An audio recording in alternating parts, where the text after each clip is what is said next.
On October 9th, 2024, Mikko Rantanen would have a massive game for the Avs. McKinnon, Rantanen, score!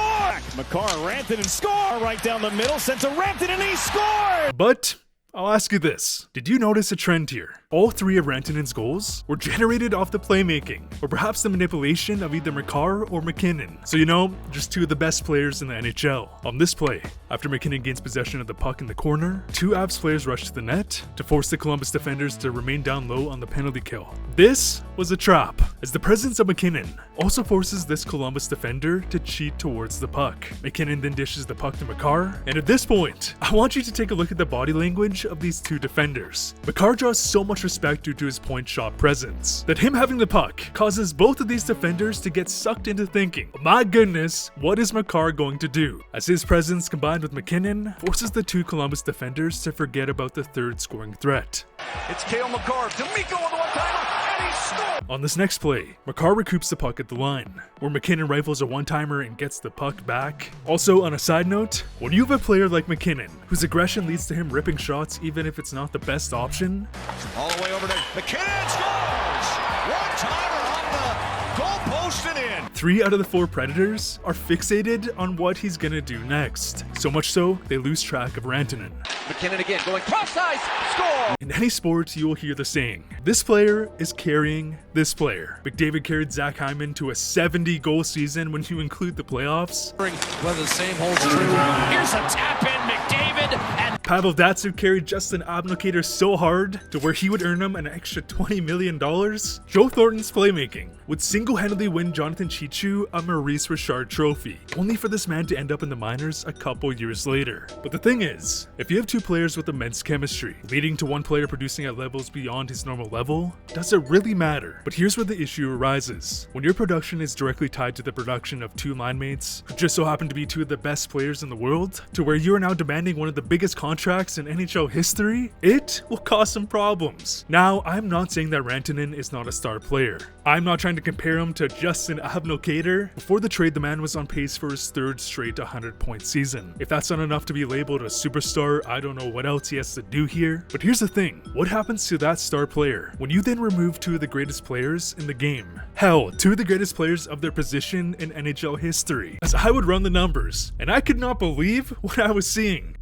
Today's video is sponsored by SeatGeek. Whether it's the Ovechkin goal chase, where the man is on track to breaking Wayne Gretzky's goal record, the Four Nations face-off blowing the doors off the NBA with some of the best hockey I've ever seen, the fact that we're watching some of the greatest talents in NHL history, with players like McDavid, McKinnon, Cale Makar, there is no better time to pick up some tickets from SeatGeek. I'm trying to see another Oilers game this season, because there is nothing like seeing McDavid fly down the ice in person, and I can get tickets to a heated Stars-Oilers matchup for $30. Maybe I want to upgrade? I can get these phenomenal tickets for $84. SeatGeek also has a scoring system. Green means good, red, well, not so good. But here's the best part. Whether you've used SeatGeek in the past or are a first-time user, if you download the SeatGeek app or click the link down below and use code RobTalksHockey10, you'll receive 10% off your order to a maximum of $25. So thank you so much to SeatGeek for sponsoring today's video. On the left side of this graphic, we have Rantanen's points from this season that would involve McKinnon and/or Makar, as Mikko Rantanen was on pace for a career-high 114 points. So what if we then removed any points that involved Makar and/or McKinnon? Mikko Rantanen would have been on a 17-point pace. He went from 114 points to a 17-point pace. Now, this number is obviously going to be skewed. When you play many, if not most, of your shifts with either Makar or McKinnon, of course the majority of your production is going to include one of those guys. But this big of a drop-off is not a coincidence. Leon Draisaitl has received the same criticism. He plays with McDavid, arguably the greatest player in NHL history. Back to McDavid.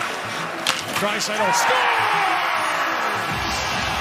One of the greatest power plays in the modern era. So it then begs the question, relative to Rantanen playing with Makar and McKinnon, how does Draisaitl stack up in terms of generating points without McDavid and/or Bouchard? Draisaitl has scored 32 of his 78 points without Bouchard and/or McDavid. But this is more than double than that of Mikko Rantanen. Because here's the thing, this shocking blockbuster trade was not made because Sakic thought that Rantanen couldn't be their guy. No, in fact, he's already proved it. This was the first domino to fall from the recent announcement regarding the potential salary cap increases, as we are entering a fascinating period in the NHL timeline. Think about the optics here.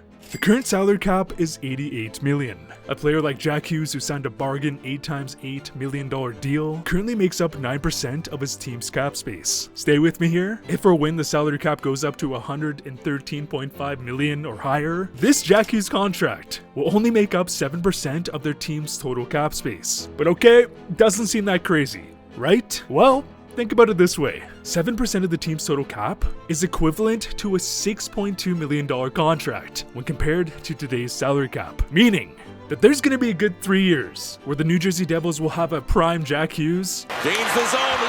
Jack Hughes to the net and scores! earning the equivalent of around $6 million in his final years of his contract. But okay, why does this matter? The Mikko Rantanen trade wasn't about moving away from a player who has inflated numbers from 2 of the best players in the world. No, the Mikko Rantanen trade happened because NHL teams have just become aware of a franchise-altering opportunity due to the salary cap increase. This is by far the biggest increase in cap we've ever seen since the implementation of the cap back in 2005. So the teams who are able to identify their key players and lock them in long term will have a massive advantage on the rest of the league. Joe Sakic making this move was just the first domino to fall, as we are in a game where parity is so high that to have any chance of winning a cup, you need to have the best depth. Looks for the giver, goal, score! Or a Connor McDavid. Moves to the outside, works his way. What a goal! Nick, wow! 1-0 Edmonton! Think about the trade. Colorado would receive Nichas, who is definitely a clear step down from Rantanen, but still a very good player. Netjes is in. Down the slot with a referee scores! Martin Netjes! So when he inevitably signs for less than Rantanen, those cap savings are going to be magnified by the cap increase. His stats being tied to the production of McCarr or McKinnon is not a bad thing, but they have clearly realized this trend and made it their goal to acquire someone who can put up similar production in a similar role, making tens of millions less during the duration of the contract, on top of instant cap savings this year and next year, which now creates an extremely tough decision for Carolina. Because when was the last time we saw a 100-point franchise player traded? It was Jonathan Huberdeau, as Huberdeau would then sign a massive contract extension. Clearly the chemistry wasn't there, and as a result, his production has fallen off a cliff, as he went from being a 115-point player to a 60-point player. Yes, the effects of his massive contract will be diluted due to the increased cap, but in a time where every team is fighting each other for the smallest advantage, if Rantanen doesn't cement himself as a 100-point player in Carolina, they have to decide on either resigning him, trading him at the deadline in hopes of finding a better value deal, or just praying that he's the missing piece to their disappointing cup runs. Because regardless of this deal, the NHL is about to enter a crazy transitionary time, to where the teams who sign those risky deals with young players may just end up with an unbeatable advantage. So it then begs the question, does your team have a deal like the Jack Hughes contract? Because if not, they may just be in trouble. I'd really appreciate ya if you left a like on this video. Thank you so much to SeatGeek for sponsoring today's video, and as always, thanks for watching.